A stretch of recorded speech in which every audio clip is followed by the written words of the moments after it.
কত রকম ঘটনা ঘটতেছে যে সেগুলো নিয়ে কথা বলতেই হয়। তাই অনেকগুলো বিষয় যেগুলো নিয়ে কথা বলবো বলে মনে করছিলাম আর কওয়া হয় না। যাই হোক, আজকের আলাপ আমরা শুরু করি তৌহিদি জনতা নিয়ে। আমরা আর এক গ্যাঞ্জামের মধ্যে পড়েছি। নানা জায়গায় জনতা হামলায় পড়তেছে, নানা রকম ঘটনা ঘটতেছে। বাঙ্গু সেকুলারেরা নাম দিচ্ছে তৌহিদি জনতা।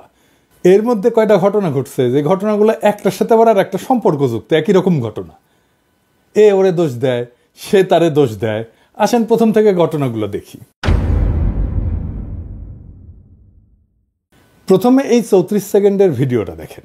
ছিন্ন করে দিতে চায় দেশের বুক থেকে, সেই শোককে আজকে তারা বিভাজিত করছে। প্রধানমন্ত্রী এই শোক একটা সন্তানের শোক নয়, এই শোক অগণিত অজস্র পরিবারের এক নদী শোক।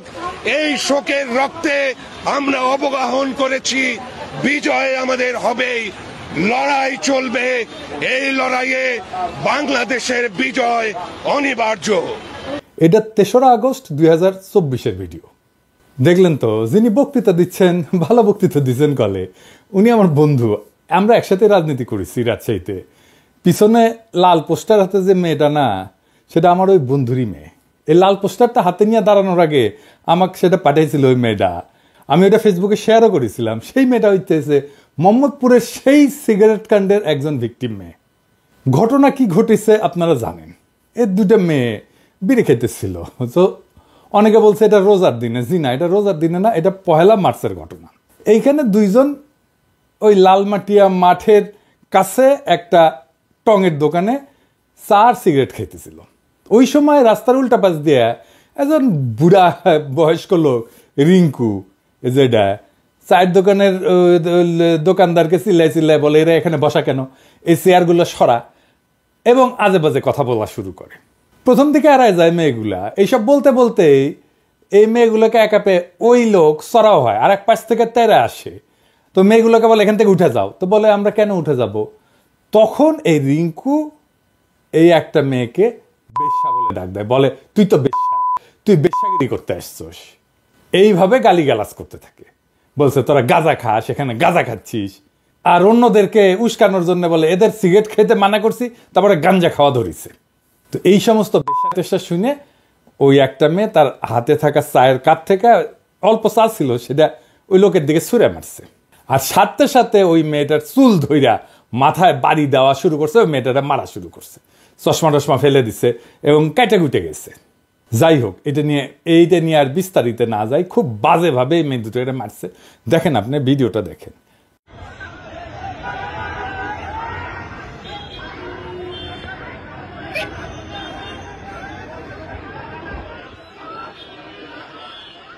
তারপরে মেয়েদের গার্জেন টার্জেন চলে আসে, কিন্তু এই গার্জেনদের সামনে এদেরকে মারা হয়, থানায় টানায় নিয়ে যাওয়া হয়। এবং থানার মধ্যে ঢুকিয়া আবার থ্রেট দেয় যে জেলের ভাত খাওয়াবে। 3-4 ঘন্টা থানার মধ্যে কিন্তু ওরা আটকা ছিল। এবং আপনারা দেখছেন ভিডিওতে মেয়েগুলোকে খুব জঘন্যভাবে পিটানো হয়েছে। শুরুটা করছে এই রিঙ্কু নামের লোকটা। রিঙ্কু কে? সে আগে জাহাঙ্গীর কবির নানকের লেসপেন্সার ছিল। এখন একটা দল করে, আর নাম কইলাম না আর কি সেই দলের। আচ্ছা ধরেন, মেয়ে দুইটা খুবই খারাপ কাজ করেছে, সিগারেট খেয়েছে। তো রিঙ্কু তো বুড়া বেডা, বাল পাইকা তো তালতলায় গেছে। ওই মেয়ে দুটা তো তার মেয়ের বয়সী। ধরলাম তার শাসন করার অধিকার আছে। শাসন কি বেশ্যা বলে করা যায়? আপনার মেয়েরে কেউ বেশ্যা বললে আপনি ছেড়ে দিবেন, মেনে নিতেন? আচ্ছা বলেন, আমাদের সমাজে তো আমরা নৈতিকতা শিখি কোথায়? বাসায় শিখি অবশ্যই। কিন্তু সমাজের মুরব্বী যারা আছেন, ধরেন মসজিদের ইমাম, মুয়াজ্জিন, মাদ্রাসার শিক্ষক, বা ধরেন পাশের বাড়ির চাচা, মামা, খালা, ফুপা, এরাই তো আমাদের শাসন করেন, তাই না? আমাদের দেখে রাখেন পাড়া মহল্লায়। উনারাতে শাসন করে, কোনোদিন কখনো কাউকে বেশ্যা বইলা শাসন করছে? করে নাই। আপনি চিন্তা করেন, আপনি যদি সম্মানের মুরব্বী হন, তাহলে মসজিদে তো আপনারা দেখলেই সিগারেট লুকাবে। তারপরে যদি শাসন করতে হয়, তাহলে তো তার সিস্টেম আছে, তাই না?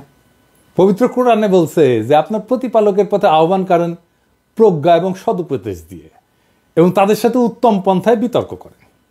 জোর কইরা না, বরং ভিন্ন মতের সাথে ডিল করতে বলা হয়েছে 3 ভাবে। 1 নম্বর হইতেছে হিকমা বা প্রজ্ঞা দিয়া, 2 নম্বর হইতেছে মওয়াইজা বা উপদেশ দিয়া, 3 নম্বর হইতেছে জিদাল বা সুন্দর পদ্ধতিতে বিতর্ক কইরা। এটা নির্দেশ দেওয়া হয়েছে পবিত্র ধর্মগ্রন্থে। তো এই রিঙ্কু কোন আলেম আসছে যে সিগারেট খাইতে দেখে চান্দি গরম হয়েছে? এর কি শাসন করার অধিকার আছে?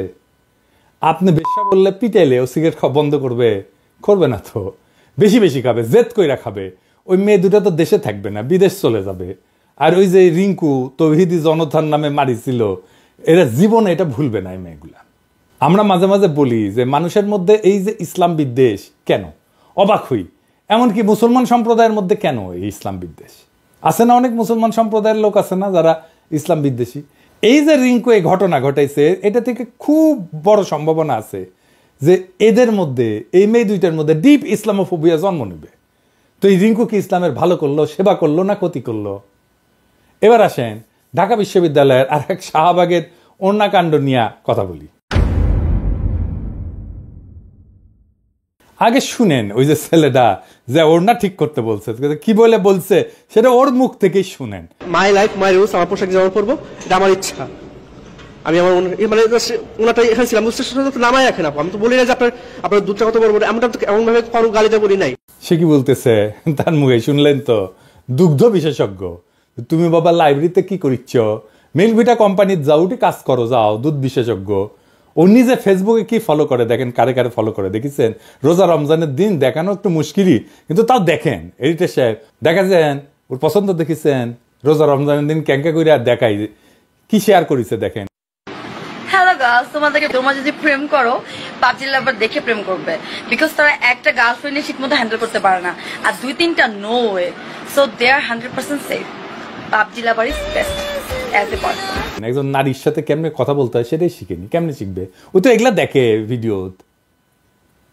আমি ধরলাম যে তার লঘু পাপে গুরুদণ্ড দিছে, ধরেই নিলাম। কিন্তু ফেসবুকে মায়াগো পাশার ছবি দেখা ভাইটার রাস্তায় এসে দুধ বিশেষজ্ঞ হয়েছে, কোন আক্কেলে মৌলানা বেনে দিলেন ভাই। আব্বাসী হুজুর আমার অত্যন্ত পছন্দের একজন আলেম, উনার মতো একজন আলেমের কাছে যে উনারে নিয়ে গেলেন, আপনারা আব্বাসী হুজুরের সম্মানের বিষয়টা দেখবেন না? উনার কাছে আপনারা যারে তারে তো নিয়ে যেতে পারেন না। এই যে মালটা যাটা করবে এখন বা করিছে, সব আব্বাসী হুজুরের গায়ে লাগবে তো। আর এই ছেলের তো বেসিক এডুকেশনের সমস্যা আছে রে ভাই। এরকম দামড়া বয়সে মাদ্রাসা এডুকেটেড একজন কি এইভাবে কথা বলে? দুধ এইভাবে কথা বলে? ফেসবুকে সানি লিওনকে ফলো করে আর ওই পাশাল্লা মায়াসের ছবি ফলো করে না তো। তো তাহলে কারে আপনি হিরো বানাইলেন? যাই হোক, সমাধানের কথা বলি। এই যে শাহবাগে জড়ো হইলে সবাই, সে জায়গায় ইন্টারভেনশন করতে হইতো মুরব্বীদের। এখানে কোনো মুরব্বী নাই। ধর্মীয় ইস্যুগুলোকে রাজনীতি দিয়া, সমাজ দিয়া, আইন দিয়া, সোশ্যাল মিডিয়ার জাজমেন্ট দিয়া ডিল করতে যায় না। এটা করা যায় না, আমরা করতেও চাই না। এগুলো ধর্মীয় নেতাদের হাতে ছাইড়া দিতে হবে। এখন যদি বাবুনগরী সাহেব থাকতেন, উনি ইন্টারভেন করতে পারতেন, ওনাকে সবাই মানে। ঢাকায় কিন্তু মামুনুল হক সাহেব আছেন, ওনারাও তো ডাকা যাইত। আমার ধারণা উনি জানলে ইন্টারভেন করতেন। আমার অত্যন্ত পছন্দের একজন আলেম।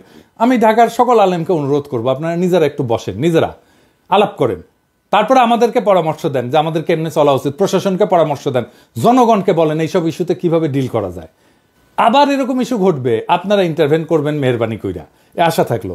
আপনারা বুঝতে পারতেছেন নিশ্চয়ই এটা একটা বড় প্ল্যান, আন্তর্জাতিকভাবে দেখাবে যে বাংলাদেশের নারীরা নিরাপদ না। আপনারাই তো মন্দির পাহারা দিচ্ছেন না 5ই আগস্টের পর? আপনাদের হাতে জাতি দায়িত্ব দিতে চায় নারীদের নিরাপত্তা নিশ্চিত করার। আপনারা ওয়াজে এই নারীদের নিরাপত্তার ইস্যুটা নিয়ে আসবেন, কথা বলবেন আপনাদের ওয়াজে। এইবার আসেন এই ইস্যুতে আর একটা আলোচনা আসছে, সেটা নিয়ে একটু আলাপ করি। এপির কদরুদ্দিন শিশির একটা পোস্ট দিছে, ভাইরাল হয়েছে ভালোই এই ইস্যু নিয়ে। শিশির আমার খুবই পছন্দের একজন সাংবাদিক, তাও কিঞ্চিত সমালোচনা করতেই হচ্ছে শিশিরের পোস্ট নিয়ে।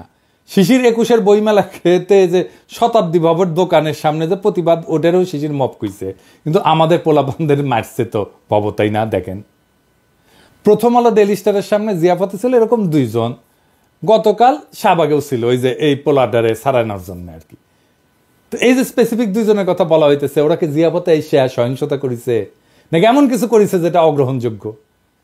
তারা তো একটা শান্তিপূর্ণ কর্মসূচিতে এসে শান্তিপূর্ণভাবে অংশ নিয়েছে, সবাই অংশ নিতে পারে। আমরা কি তাদের বাইর করে দেব? কখনোই না। জিয়াফত হইল একটা বিশাল সামাজিক আয়োজন, যেখানে শ্রেণী, ধর্ম, রাজনৈতিক পরিচয়ে ঊর্ধ্বে উঠা সবাইকে সমানভাবে আমন্ত্রণ জানান। এখানে বিএনপিরা আসছে, এখানে জামাত ইসলাম আসছে, এখানে জাতীয় নাগরিক কমিটির লোকজন আসছে। এই মিলন মেলা উপলক্ষে সৌহার্দ্য এবং সম্প্রীতির বন্ধনে আবদ্ধ হবে মানুষজন। আমরা তো হিন্দুদের জন্য খাসির আয়োজনও করছি জিয়াফতে। কিন্তু এখন ভাবেন, মানে আওয়ামী লীগ শাসন আমলে যে ওয়ার অন টেররে দাড়ি টুপি দেখলেই সন্ত্রাসী বলা হয়েছে, জঙ্গি বলা হয়েছে, সেই বিচার আমরা কি এই জিয়াফতে এসে করবো? তাহলে এটা ইনসাফ হলো? আমরা তো কোনো দল বা শক্তির অনুগত হইয়া বিপ্লব করিনি যে আমাদের আওয়ামী লীগ, ভারত বা পশ্চিমাদের পরিকল্পনা মাফিক তাদের তথাকথিত সন্ত্রাসের বিরুদ্ধে অনন্ত যুদ্ধের মধ্যে আমাদের থাকতেই হবে। আমাদের বিপ্লব অভ্যুত্থান ছিল অন্যায়ের বিরুদ্ধে প্রতিবাদ, এক নতুন সূর্যের অপেক্ষায় করা একটা সংগ্রাম। সেটা তো কখনোই অন্ধ প্রতিশোধের খেলায় পরিণত হওয়ার জন্য ছিল না। গতকাল শাহবাগের সবচেয়ে খারাপ কাজ যেটা হয়েছে তা হইতেছে ওই ছেলেটাকে হিরো বানায় দেওয়া হয়েছে, পাগড়ি টাগড়ি পরায়, ফুলের মালা টালা দেওয়া, এটা খুবই খারাপ এক্সাম্পল হয়েছে। এটা উৎসাহিত হয়ে সারা দেশে ফেসবুকে মাইয়াদের পাশা দেখা এই যে যৌন অবদমিত কিছু উচ্ছৃঙ্খল পোলা নারীদের উপরে এইভাবে চড়াও হইতে থাকবে। আমাদের সমাজ বাদ দেন, ইকোনমি থাকবে এরকম করলে, আমাদের গার্মেন্টস থাকবে, মেয়েরা যাইতে পারবে গার্মেন্টসে, কেমনে সামলাইবেন এসব?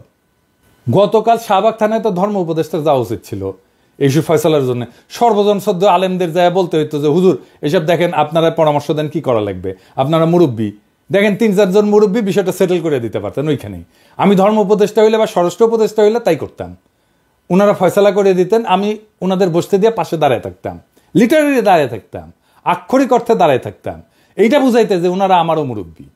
কিন্তু আমরা সেটা করব না, ফেসবুকে লড়াই লাগাই দেবো, অযথা আমাদের শক্তি ক্ষয় করব। একটা জাতির ক্রিয়েটিভ এনার্জি আমরা কত অল্পেই খরচা করে ফেলি। আমাদের উপদেষ্টা পরিষদের সবচেয়ে বড় ব্যর্থতা হচ্ছে যে সিচুয়েশন ট্যাকেল করার মতো স্ট্র্যাটেজিক ইন্টারভেনশন কি হইতে পারে সেটা পরামর্শ দেওয়ার মতো একজনও নাই।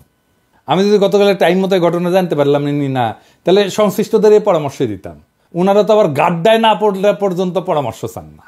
এই জুলাই আগস্ট বিপ্লব ধ্বংস হইয়া যেত, আমরা সফলই হইতে পারতাম না যদি নারীরা রাস্তায় নামে না আসতো। তখন তো ভাইরা ওই নারীর ওড়নার নিচেই লুকে যান বাঁচেছিলেন। কোন নারী বুক দিয়া তার ভাইদের ঠেকায় নাই? এই নারীরাই বিরান রাজপথে ভাইয়ের লাশ কাঁধে নিয়া মিছিল কইরা আমাদের বিবেককে জাগাইছে। দেখেন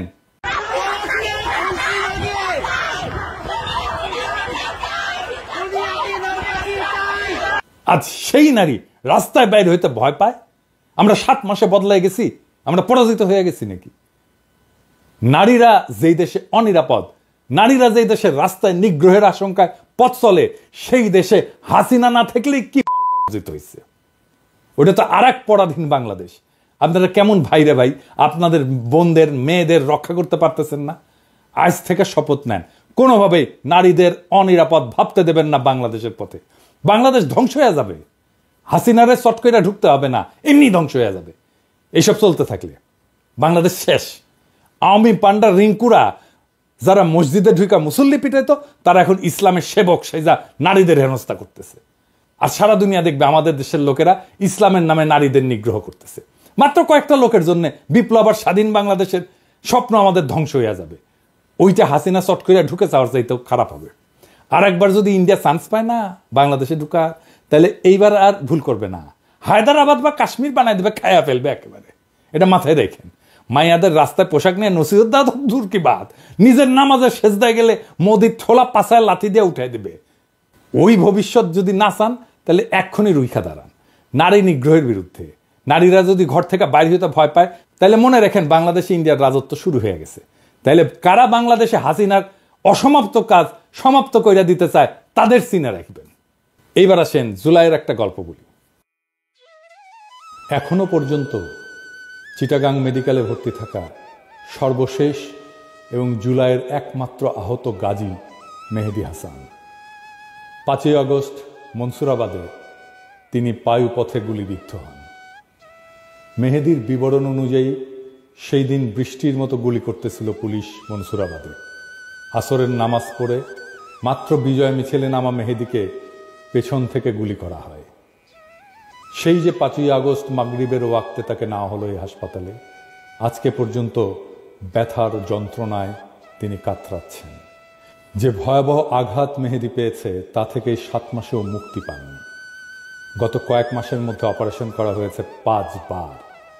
এই সংখ্যা সামনে আরও বাড়তে পারে। মেহেদীর পায়ুপথ গুলিবিদ্ধ হওয়ায় মলত্যাগের বিকল্প ব্যবস্থা করে দেওয়া হয়েছে নাভির নিচ দিয়ে কৃত্রিম ছিদ্র করে, যাতে শরীরের বর্জ্যগুলো মলাশয়ে না গিয়ে সরাসরি বের হয়ে যায়। কিন্তু বর্জ্যের জীবাণুর কারণে বারবার ইনফেকশন হওয়ায় বারবার অপারেশন করে সেই ছিদ্রকে স্থানান্তর করা হচ্ছে। তার শেষ অপারেশন হয়েছে 27 ফেব্রুয়ারি। মেহেদী সারাদিনই প্রায় ব্যথায় কাতরাতে থাকেন। সেবার জন্য শিওরে দাঁড়ানো তার একমাত্র মা ছেলের মাথায় আর হাতে একটানা মালিশ করতে থাকেন। মেহেদী পেশায় ছিলেন ড্রাইভার, তার উপার্জনেই পরিবারের খরচ চলত। পুলিশের নৃশংসতায় এই গাজী এমন এক করুণ দশায় উপনীত হয়েছে যে তার আসলে উন্নত চিকিৎসারও কোনো সুযোগ নেই।